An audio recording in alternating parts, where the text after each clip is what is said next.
El dolor que siento por ti es un reflejo de mí, un círculo violeta y azul con un punto negro en medio. Estoy en el autobús viendo la luz que me hace ser feliz y a la vez la tristeza al ver que de nosotros ya no hay remedio. Te he buscado, he estado atado a tus manos y has hecho conmigo todo lo que yo he dejado, que es todo. He estado cabizbajo, has bebido de mi cáliz empoderado, pero ya no hay lágrimas que caigan por mis ojos. Ya no hay nada, solo esa sensación en mi corazón por el abandono de mi alma, al notar que ya no notaré nunca más tu rostro.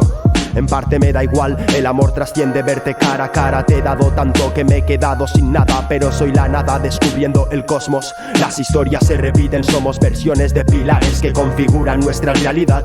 Pensaba en un cuento de hadas, pero en verdad soy una gota en el mar. Otros viajes vendrán, doy gracias y perdón por esa guerra interna. Ahora encuentro la paz encendiendo la linterna que todo lo conecta. Te he dado mis campos rosados, mis tímpanos para escuchar tu voz cuando lo necesitabas. He estado sentado esperando tu encanto, pero ahora tan solo veo apuñaladas que me hacen daño. Creo en el amor mientras lo construyo.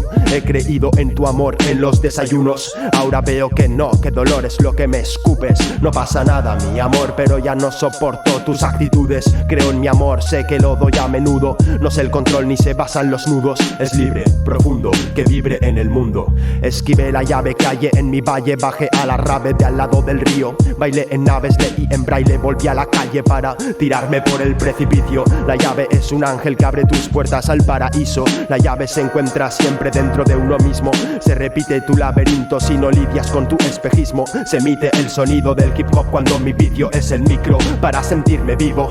Cicatrizo mis miedos y entiendo que todo es infinito. Todas las formas en el mismo pergamino.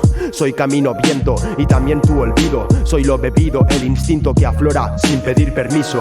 Salimos del útero solos y solos nos vamos al hoyo. Entramos en los sueños solos y solos nos despedimos de todos. Nos encontramos y cuentos nos damos. Mostramos lo que somos y somos solo locos solos que nos fusionamos de tanto en tanto con otros.